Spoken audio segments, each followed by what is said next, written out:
I am 32, male, and have been married to my wife Jen, 32, for a little over 7 years now. Up until about 2 years ago, things were great. However, a disastrous move, a few family emergencies, and a total card have left us in a terrible financial situation. All our savings are pretty much gone, 401k is empty, and we are hemorrhaging money. Before we bought our house 2 years ago, things were amazing financially. We made the mistake of buying a nice 3-bedroom house because we planned on having kids. Those plans, thankfully, got put on the back burner because adding a kid into this mess right now would kill us. It's not really a mystery why things are like this. Jen and I are both underpaid at our jobs, and we've moved into a high cost of living area like morons. Last December, I told Jen one of two things needed to happen. We either sell the house or start making more money. The latter would most definitely mean finding new jobs that would pay us at market rate. Jen pushed back on this because she loved the house and her current job. I told her she had to choose one and couldn't have it both ways, and after a week of arguing, she agreed we had to look for new jobs. I'm not happy about this. When I came home Friday and told her I got the job, she got mad because I clarified this does not mean she can stay at her job. We fought again, and I told her that this would mean we only stop hemorrhaging money on the house. We will be able to save only a little, and we'll still not be close to refilling our 401ks.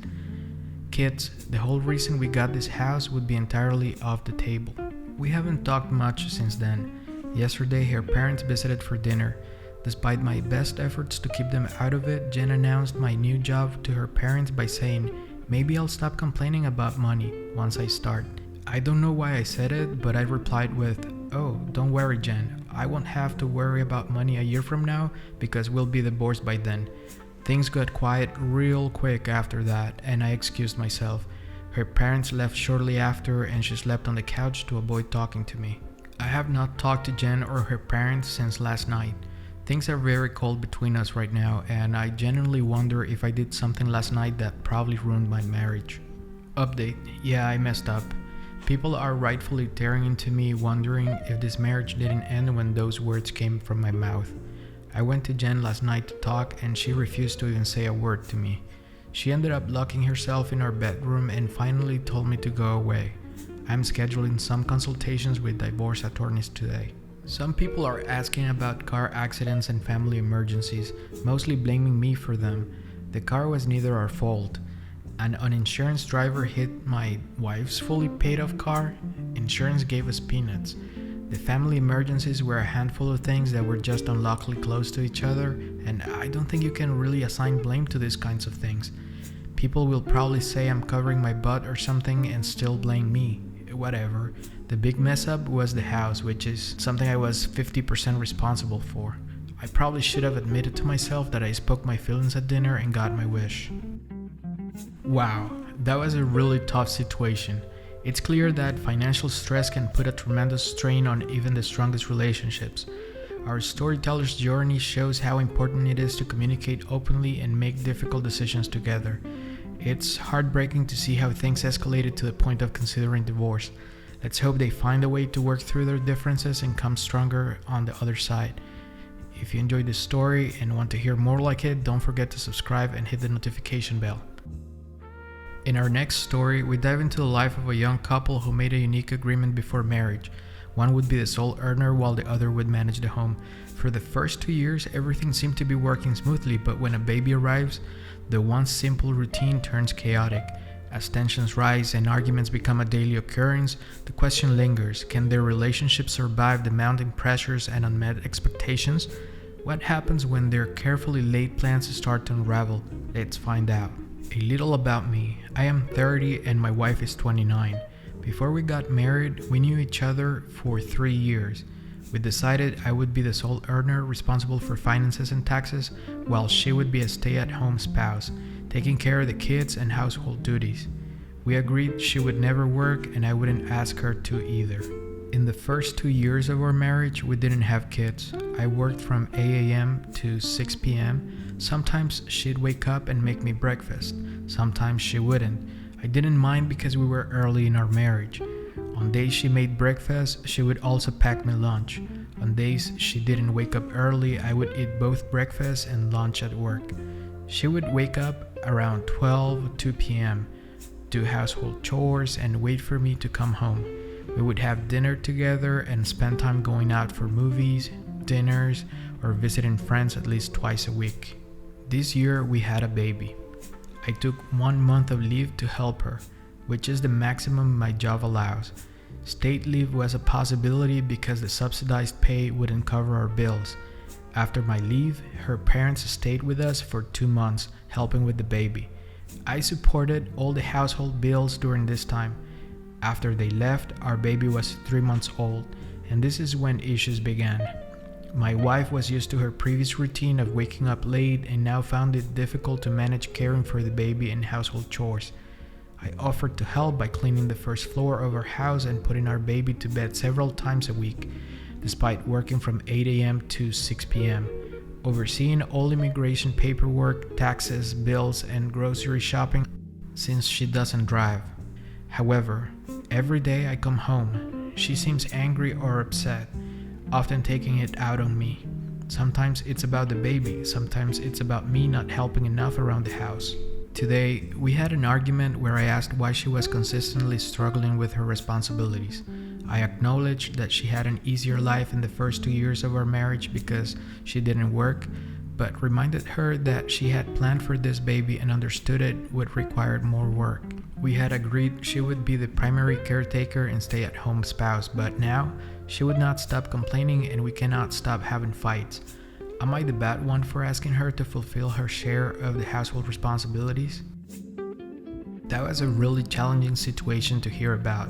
It's clear that the arrival of their baby has brought significant changes and stress to their relationship. Balancing work, household duties, and caring for a newborn is never easy, and it's evident that both partners are struggling to adapt.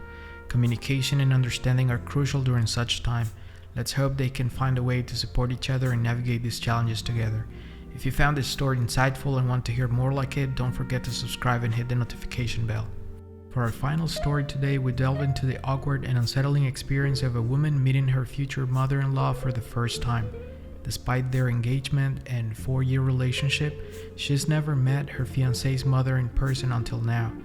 What starts as a seemingly innocent visit quickly spirals into a series of shocking comments and comparisons that leave her questioning everything. How does she handle the unexpected hostility from her soon-to-be mother-in-law?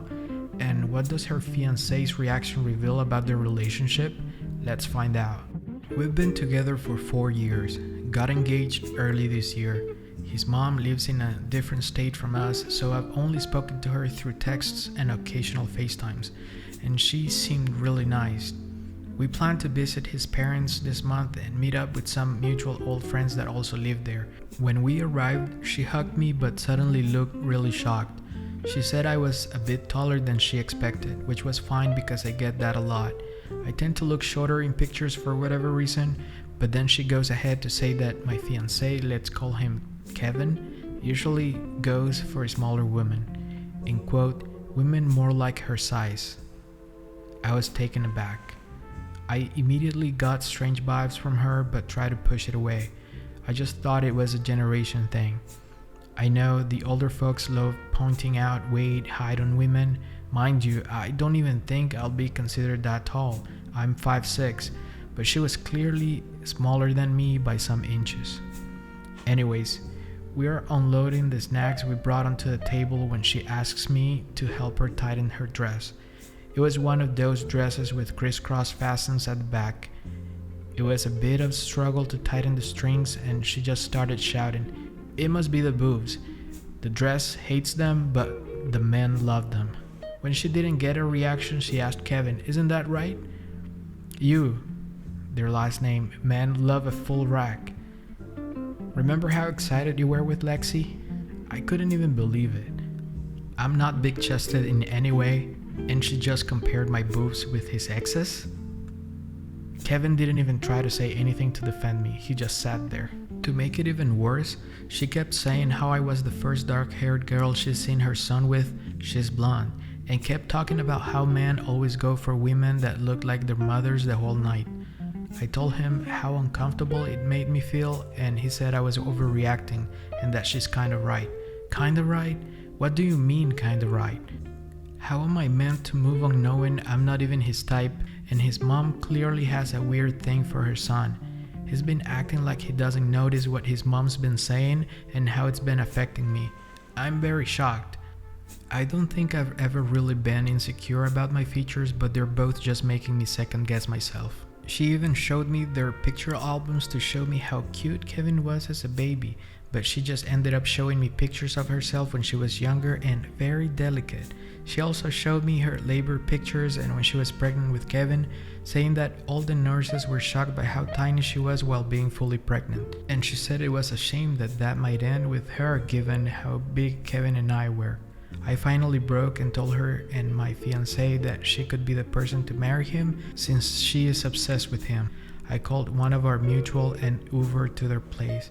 Now, a few hours later, Kevin, some of our friends and his annoying mother keep calling and texting saying I overreacted and I was very rude. Kevin even sent a long text saying I was always blowing things up out of proportion and she was just having some fun. She's been indirectly calling me a fat, gigantic and ugly creature and the two men have just been giggling. But when I return the energy, I'm all of a sudden the bad guy. This isn't like him at all. I need advice, please. Has anyone experienced similar mother-in-law hate or animosity? And do you think I overreacted? Am I the bad one for telling my mother-in-law that she could marry her son after she told me she's more of her son's type than me? Wow, what a difficult situation to navigate. It's always challenging to deal with family dynamics, especially when they involve hurtful comments and lack of support from a partner. Our storyteller faced a barrage of unsettling remarks from her future mother-in-law, only to find her fiancé dismissing her feelings. It's clear that communication and setting boundaries are crucial in these situations. We hope she finds the support and understanding she deserves. If you enjoyed this story and want to hear more, don't forget to subscribe and hit the notification bell. Thanks for watching and stay tuned for more stories on ReadItSlash.